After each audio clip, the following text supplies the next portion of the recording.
I discovered my grandpa was the reason behind my childhood trauma, so I ruined his reputation and left him completely alone. Months later, he called me dying and desperate for forgiveness, and I knew exactly what to tell him. While my grandma was dying of cancer, I watched my granddad go through hell. Every night I could hear him crying in the kitchen, while vigorously typing on his laptop looking for any solution to help cure her. Most of the time I would pretend not to hear him because whenever I helped he would get angry. You know the type of anger men get when they're embarrassed. But other times, it was unbearable. I couldn't even stop myself from going down and at least making him a cup of tea or something. For context, I've lived with my grandparents ever since I turned 14. Not because my parents were crazy abusive or anything, they just never really got me, I guess. But my grandparents? They were like the couple from the movie Up. Every night when my grandma wasn't home, my grandpa was the type of man to flip through the scrapbook he made for her on Valentine's Day during high school. Honestly, they're the only reason I believe in true love. So one day, as I watched my grandma's hand wither away for the last time while her heart stopped beating, I also had to watch a greater tragedy. My granddad's heartbreak. It got so bad that he even started having a heart attack. That's when things got real. He ended up being in hospital for weeks due to dozens of health complications the nurses uncovered. I still remember being beside him while the anesthesia wore off. At first, he would speak gibberish about how much he loved my grandma, or how much he appreciates life. But once, after a particularly high dosage, his tone shifted. "I miss the things we used to do together," he said, with a faraway look in his eye. "Grandpa, we can do them," I'd always say, trying to reassure him. Usually that was enough to soothe him, but this time was different. "You're too young for that stuff, honey. Let's keep you out of jail, aye?" He then laughed like it was an inside joke that I was in on. I turned super red thinking he was talking about SX or something, but then I got this awful gut feeling that made my entire body itch all over. So when my grandpa fell back asleep, I did what any loving granddaughter would do in that situation. I went through his phone. At first there was nothing too crazy in his camera roll, just photos of him and my grandma, me as a baby, the works. But that's when I saw a hidden folder. Like, what the F is an old man doing with a hidden folder set up? Luckily, he wasn't smart enough to make the password anything other than my grandma's birthday. But as soon as I unlocked it, I regretted it. Because right there was a photo of this storage unit in the outskirts of our town. I didn't even recognize the street name. Well, I was curious, and I have a driver's license, so I put the location of it into my phone before heading out. Looking back, I was so heartbroken from the sight of my granddad in pain that I forgot to even acknowledge my own,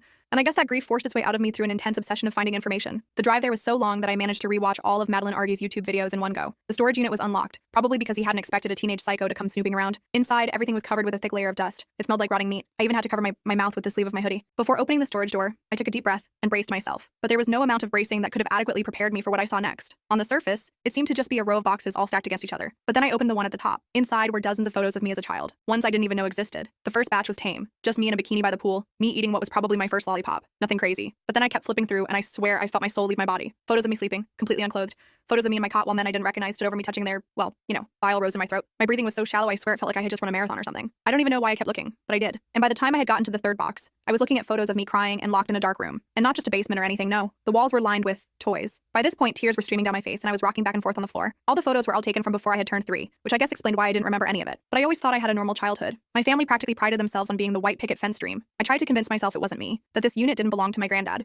But that was practically impossible because on the back of all the photographs was my name alongside dates and my age, all of which lined up. As I sat down and stared at the ceiling, I thought about it. All the creepy jokes my dad made, all the money we had that couldn't have come from my parents' jobs, why I don't have any memory of life before turning 10. I grabbed a few photos and stuffed them in my pocket. I needed evidence. My hands were shaking so bad I dropped half of them. I didn't know what to do next. Call the police? Tell someone? My brain was totally fried. I ended up just sitting in my car for like an hour staring at nothing. The drive home was a blur. I don't even remember turning on the radio or stopping at lights. I just remember pulling into our driveway and feeling like I was going to throw up again. My granddad was still in the hospital, so I had the house to myself. I went straight to my room and hid the photos under my mattress. That night I couldn't sleep at all. I kept thinking about those men in the photos. Were they friends of my granddad? My dad? Both? I felt so gross and violated. Every time I closed my eyes, I saw those pictures. I ended up taking 3 showers before morning. The hospital called around 8 a.m. My granddad was being discharged tomorrow. I had to pick him up. I almost said no, but then realized that would seem suspicious. I needed to act normal while I figured out what to do. I spent the whole day cleaning the house trying to keep busy. I scrubbed the kitchen floor until my knees hurt. I organized my closet 3 times. Anything to stop thinking about what I'd found. But my mind kept going back to it. Why would my granddad keep those photos? What else didn't I know? That night I had nightmares about being trapped in a dark room with toys on the walls. I woke up screaming at 3 a.m. drenched in sweat. I grabbed my laptop and started researching childhood trauma and memory repression. Apparently it's common for kids to block out traumatic memories,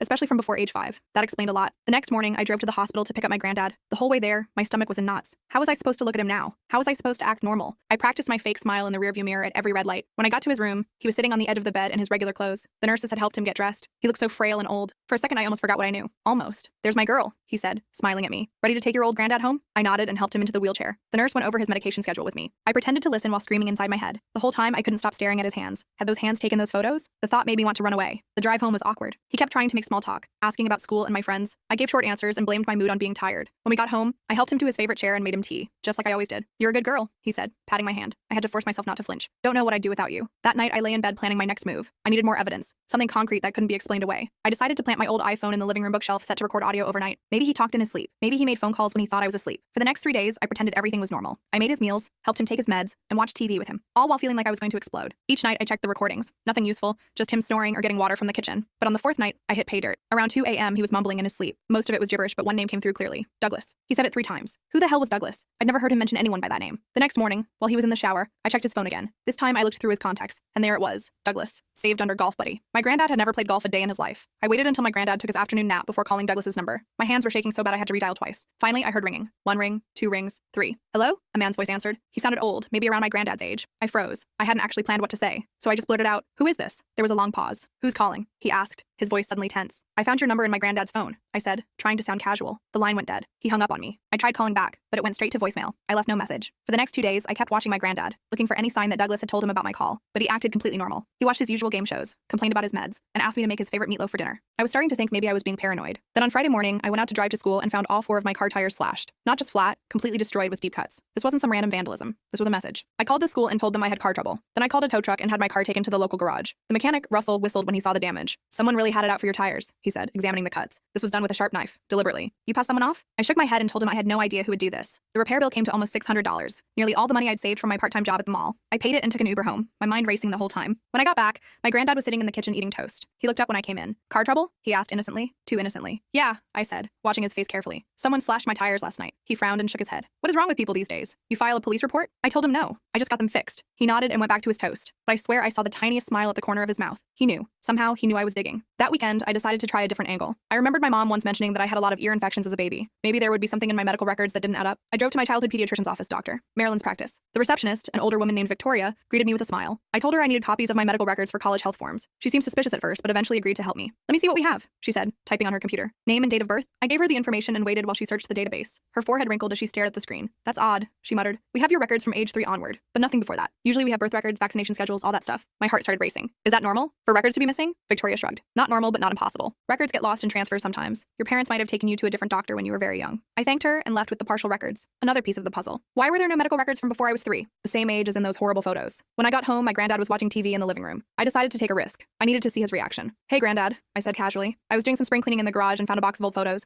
There were some weird ones of me as a baby. "Do you know anything about them?" His whole body tensed. Just for a second, but I caught it. Then he smiled. Too quickly. "What kind of photos, honey?" he asked, his voice carefully neutral. "Just strange ones. Me in places I don't remember, with people I don't recognize." He waved his hand dismissively. "Oh, you must be confused. Probably photos of some other kid. Your grandma was always taking pictures of the neighbors' children too." I nodded and dropped the subject. But that night, I couldn't sleep. His reaction told me everything I needed to know. He was lying. The next morning, I woke up to find my laptop wouldn't turn on. The screen stayed black no matter what I tried. I took it to the computer repair shop in the mall where I worked. Bobby, the tech guy, examined it and gave me bad news. "Your hard drive is completely fried," he said. "Like physically damaged. This wasn't a software issue or a virus. Something actually damaged the components." I felt sick. All my schoolwork was on there, and my backup hard drive, which I kept in my desk drawer, was missing when I checked. Someone had been in my room. Someone had destroyed my computer and taken my backup. That night, I confronted my granddad directly. I showed him the folder I'd found on his phone with the storage unit photo. "What is this?" I demanded. "Why do you have pictures of a storage unit hidden on your phone?" He looked at me with such sadness that for a moment I almost believed him. "Sweetie, I think you're having some kind of episode. Maybe the stress of losing your grandma or something else. There's no hidden folder on my phone." He showed me his phone. The folder was gone, completely wiped. He continued looking concerned, telling me that maybe I should see someone, that grief can do strange things to people's minds, that I'd always had such a wild imagination. For a moment, I actually doubted myself. Was I making this all up? Was the grief driving me crazy? But then I remembered the slashed tires, the missing hard drive, the medical records. Too many coincidences. That night, I tossed and turned, unable to sleep. Around 2 a.m., I got up to get some water. As I passed my bed, something caught my eye, a corner of paper sticking out from under my mattress. I lifted the mattress and found a photo, one of the photos from the storage unit, a picture of me as a toddler, crying in that room with the toys on the walls. I hadn't put it there. I'd hidden the photos I took in a different spot. This was new. Someone had placed it there while I was sleeping. He was toying with me, gaslighting me, trying to make me think I was crazy while simultaneously letting me know he was watching me. The message was clear. "I see you. I know what you're doing, and I can get to you anytime." I realized my phone and laptop weren't safe. He could be monitoring them somehow. So I went old school. I bought a paper journal from the dollar store and started documenting everything. I hid it inside a tampon box in my bathroom cabinet, the one place I figured an old man wouldn't look. I also bought disposable cameras instead of using my phone. I took pictures of my room before leaving each day, then checked the photos after developing them to see if anything had been moved. Small things were always different. A book slightly out of place. My hairbrush moved from one side of the dresser to the other. He was searching my room regularly. About a week after finding the storage unit, I got an unexpected call. It was my grandma's sister, my Aunt Teresa. I hadn't seen her in years. She said she saw the memorial post I made for Grandma on Facebook and wanted to meet up. We arranged to meet at a diner the next town over. I didn't tell my granddad where I was going, just that I was meeting a friend for lunch. Aunt Teresa was already there when I arrived, sitting in a booth by the window. She looked a lot like my grandma, just thinner and with shorter hair. "You've grown so much," she said, hugging me. "Last time I saw you, you were just a little thing." We ordered coffee and made small talk for a while. Then she leaned forward, her face serious. "I need to ask you something," she said quietly. "How are things with your granddad? And your parents?" Something in her tone made me pause. "Fine, I guess. Why?" She sighed and stirred her coffee. "Your grandma and I didn't speak for almost 20 years. Did you know that?" I shook my head. No one had ever mentioned any family drama. "I cut contact with all of them back when you were very little," she continued. "There was something I saw at a family barbecue. Your dad took you off somewhere. You were crying. When you came back, you were just silent, Different. I told your grandma what I saw, but she didn't believe me. Said I was making trouble. My heart was pounding so hard I could barely hear over it. What did you see exactly? She shook her head. I don't know for sure, but it wasn't right. The way they passed you around among their friends, the way they'd take you to another room when you got fussy. I tried to report it, but no one believed me. I was the troublemaker of the family, you see. The one with mental problems. I felt like I couldn't breathe. I found something, I whispered. Photos. In a storage unit. Her face went pale. Oh God. I told her everything. The storage unit, the photos, the slashed tires, the mind games. She listened without interrupting, tears streaming down her face. I knew it, she kept saying. I knew something was wrong. She offered to help me. Said I could stay with her if I needed to get away. I was tempted, but I wasn't done yet. I needed more evidence. Something concrete that couldn't be denied or explained away. The next day, Aunt Teresa and I went back to the storage unit together. But when we got there, my heart sank. The unit was empty, completely cleaned out. Not a single box remained, just bare concrete floor and walls. He must have found out I discovered it, I said, my voice echoing in the empty space. He cleared everything out. We looked around carefully, and I noticed something in the corner, a single photograph lying on the floor. I picked it up. It was a picture of me and Aunt Teresa at the diner yesterday, our faces clearly visible through the window. I showed it to Aunt Teresa, who gasped. Someone was watching us, she whispered. They must have followed us from the diner and left this as a warning. Aunt Teresa wanted to go to the police right away, but I refused. What evidence did we have? One photo of us at a diner? My granddad had already cleaned out the storage unit, deleted the folder from his phone. He'd been careful to cover his tracks, and I had a feeling that if we went to the police, things would get much worse before they got better. Instead, I decided to keep digging. I started visiting my granddad's friends, all under false pretenses. I'd say I was collecting stories about my grandma for a memorial book, or helping granddad organize his address book. Old people love to talk, and they rarely suspect a teenage girl of investigating them. I met Eugene, my granddad's neighbor who always brought over homemade bread. Donald, who played cards with granddad on Thursdays.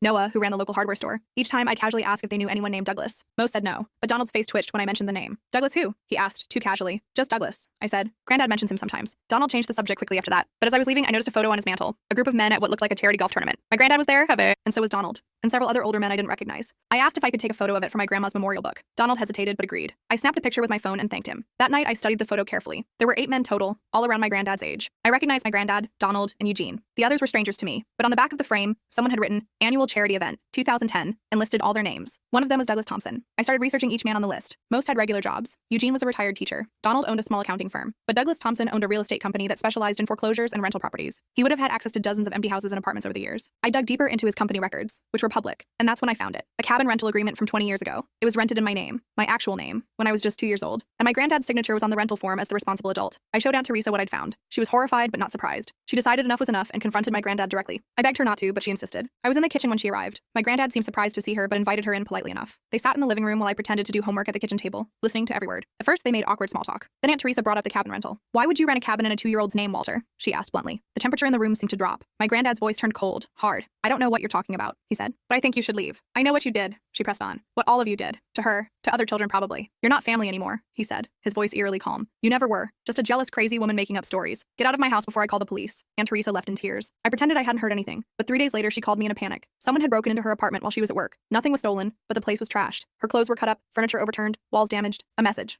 I was running out of safe places to keep evidence, so I asked my friend Kelly if I could use her school locker to store some stuff. She agreed without asking questions. I put the remaining photos, the journal, and printouts of everything I'd found in a folder and hid it in her locker. I didn't write down which locker I used in my journal, keeping that detail only in my head. But the next day, the school called me to the office. The principal, Mrs. Blake, looked concerned. There was a break-in last night, she explained. Someone forced open several lockers in the east hallway, including your friend Kelly's. My blood ran cold. Was anything taken? We're not sure. The security cameras were disabled. Do you know if Kelly kept anything valuable in there? I shook my head numbly. I was shocked, but realized my granddad must have followed me to school and seen which locker I'd used. I went home that day feeling defeated. Everything I collected kept disappearing. Every move I made, he was one step ahead. But I wasn't giving up. I just needed a new strategy. I ripped up my journal, burned the pages in the backyard fire pit, and started over. But this time, I filled it with fake information, false leads, made up evidence locations. I left it hidden where he would easily find it. I also started spreading rumors around town. I told different people different stories. I told Kelly I found evidence at the old abandoned factory. I told my coworker Andrea I hid photos at the library. I printed flyers about a victim support group meeting at a local motel and accidentally left one where my granddad would see it. The bait worked. 2 nights later, I followed my granddad when he snuck out after midnight. He drove to the Sunset Motel on the edge of town, the location I'd put on the flyer. I parked across the street and watched as he pounded on the door of room 118,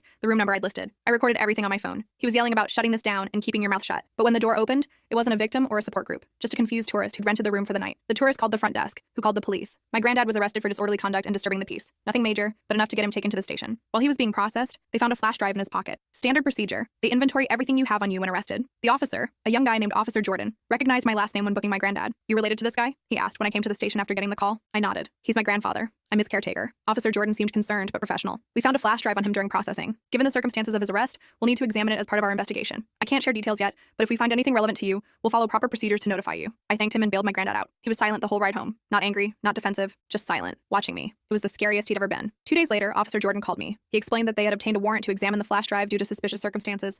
They found disturbing content that might be relevant to me, and he asked me to come to the station to discuss it formally. When I arrived, he explained that they had found numerous inappropriate images of children, including what appeared to be me as a young child. He asked if I would be willing to make a statement, explaining that they would need to follow proper protocols for this type of investigation. I agreed, and spent hours giving a detailed statement about everything I discovered. Officer Jordan assured me they would handle the investigation carefully and professionally, explaining each step of the process. I didn't go to the police station to file a report. I didn't need to. I had a better idea. I made copies of everything. Then I sent it all to everyone who had ever loved my grandma. Old neighbors, church friends, family members, everyone. I included a simple note. This is what he did while you weren't looking. Within days, my granddad's life fell apart. His friends stopped coming by. The church asked him not to attend services anymore. Family members blocked his calls. He was completely ostracized. The men from the photo started disappearing from town too. Douglas Thompson suddenly retired and moved to Florida. Eugene sold his house practically overnight. Donald's wife left him after 40 years of marriage. One of them, a man named Kevin Walsh, got struck up outside a bar by some random guy who called him a sick pervert. I never found out how that guy knew. Word travels fast in small towns. My granddad never confronted me about any of it. He knew it was me, of course. But what could he say? The evidence spoke for itself. He just withdrew more and more each day, barely leaving his room. I moved in with Aunt Teresa permanently. We sold the house, using the money to pay for therapy for me. Real therapy, with a specialist in childhood trauma. It's been hard, but I'm working through it. Last week, I visited my grandma's grave for the first time since she died. I left flowers, told her I missed her, and I left one final thing there. A photo of myself, smiling, holding the scrapbook my granddad had made for her all those years ago. On the last page, I taped a note that read, "I don't forgive you, but I won." I took the photo I'd left at my grandma's grave and tucked it into my jacket pocket. The wind was picking up, and dark clouds rolled in from the east. Perfect weather for what I was feeling inside. I drove back to Aunt Teresa's place in silence, not even bothering with the radio. When I got there, Aunt Teresa was sitting at the kitchen table with a strange look on her face. She had her phone in her hand and kept tapping it nervously against the table. "What's wrong?" I asked, dropping my keys on the counter. She looked up at me with wide eyes. "Your granddad called. He wants to see you." My stomach dropped to my feet. I hadn't spoken to him in weeks, not since everything blew up. "What did you tell him?" "I said I'd ask you, but it was your decision." She reached across the table and squeezed my hand. "You don't have to go if you don't want to." I paced around the kitchen for a while thinking it over. Part of me wanted to tell him to go to hell, but another part needed closure, needed to look him in the eye one last time. "I'll go," I finally said, "but not alone." Aunt Teresa nodded. "I'll come with you." We arranged to meet him at a coffee shop downtown the next day. Neutral territory with plenty of witnesses around. I barely slept that night, going over and over what I might say to him. By morning, I had dark circles under my eyes and a knot in my stomach the size of a baseball. The coffee shop was busy when we arrived. I spotted my granddad immediately, hunched over in a corner booth. He looked terrible, like he'd aged 10 years in a few weeks. His clothes hung loose on his frame, and his eyes were sunken. I slid into the booth across from him while Aunt Teresa stood nearby, pretending to look at the menu board but keeping an eye on us. My granddad looked up, and for a second I saw something like relief in his eyes. "You came," he said simply. I nodded but didn't speak. Let him do the talking. "I'm dying," he said without preamble. "Cancer. Same as your grandma. Doctor says I've got a few months at most." I felt nothing. Not satisfaction, not pity, not even surprise, just nothing. "Is that supposed to make me feel sorry for you?" He shook his head slowly. "Number, I just wanted you to know, and I wanted to give you this." He slid a small key across the table. "Safety deposit box at First National. Everything's in there. Names, dates, recordings, all of it." I stared at the key without touching it. "Why would you keep evidence against yourself?" "Insurance," he said with a bitter smile. "To keep the others in line. We all had dirt on each other. That's how it worked." My skin crawled. I finally picked up the key with 2 fingers, like it might burn me. "Why give this to me now?" He looked down at his coffee cup. "Because I'm the last one. Douglas overdosed last week. Didn't you hear? They're saying it was accidental, but..." He trailed off with a shrug. I hadn't heard. I've been trying to avoid anything related to those men. They're all gone now, he continued. Dead, moved away, or locked up in nursing homes with dementia. I'm the last one who remembers everything, and soon I'll be gone too. "You think that makes it better?" I asked, my voice rising. "You think I care if you're sorry now?" He looked me straight in the eye for the first time. "I'm not sorry. Not the way you want me to be. I'm too old to change who I am, but I am sorry about what it did to you. Finding out, I mean." I felt sick. I stood up so fast I knocked over my untouched coffee. "You're sorry I found out? Not sorry you did it? Go to hell." I started to leave, but he grabbed my wrist. "Not hard, just enough to make me stop. There's money too," he said quickly. "In the box. Enough to pay for college, therapy, whatever you need. Take it. It's the least I owe you." I yanked my arm away. "I don't want your money. It's not just my money," he said. "It's theirs too. All of them. We all put in. Think of it as reparations." I looked at him with disgust. "You think you can buy forgiveness?" He shook his head. "Number, but I can give you a future. That's all." I walked out without another word,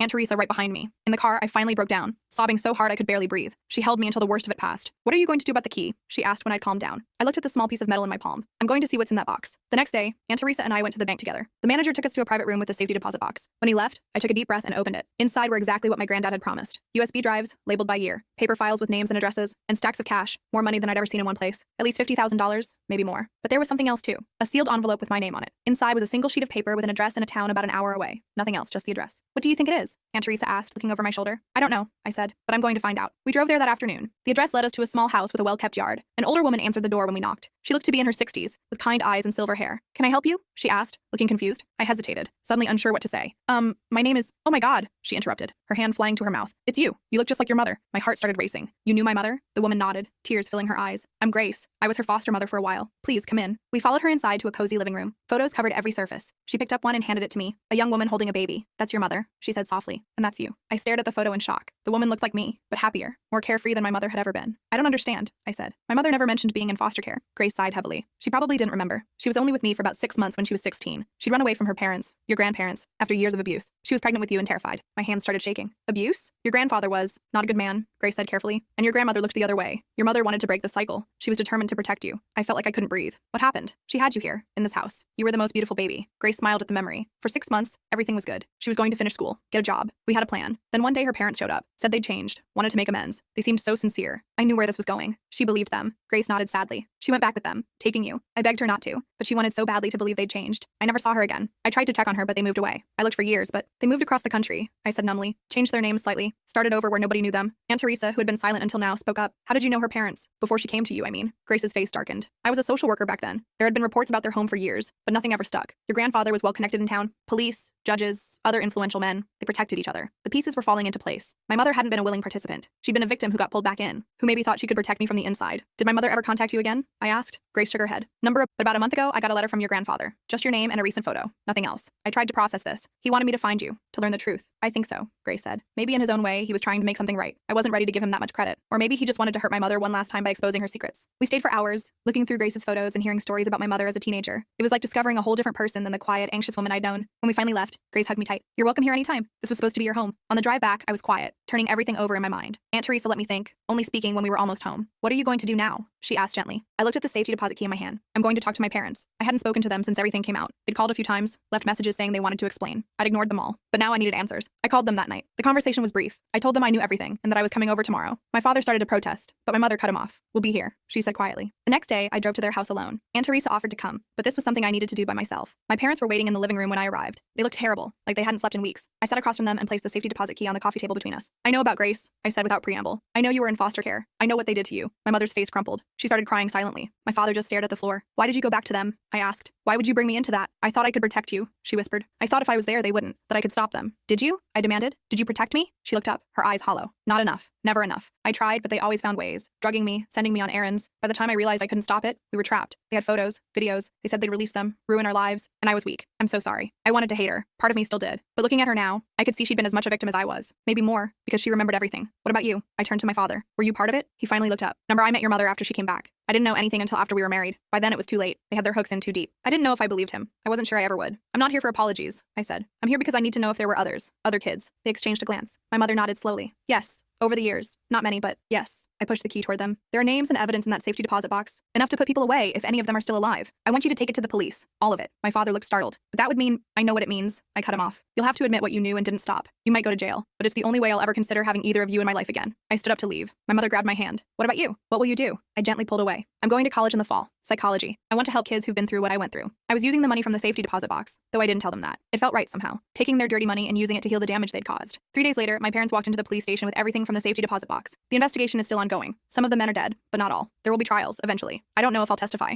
That's a decision for future me. My granddad died 2 weeks after our coffee shop meeting. I didn't go to the funeral. Instead, I visited my grandma's grave again and left a different note with her scrapbook. This one said, the truth is out. It's over now. I'm still staying with Aunt Teresa while I finish high school. I still have nightmares sometimes, but they're getting less frequent. My therapist says that's progress. I'm starting to believe her. Last week, I got my college acceptance letter. When I told Grace, she invited me over for dinner to celebrate. She showed me a room in her house, the room that would have been mine if things had gone differently. She said it's still mine whenever I want it. I don't know what my future holds. I don't know if I'll ever fully heal from what happened. But for the first time in my life, I'm making my own choices, writing my own story, and that feels like winning.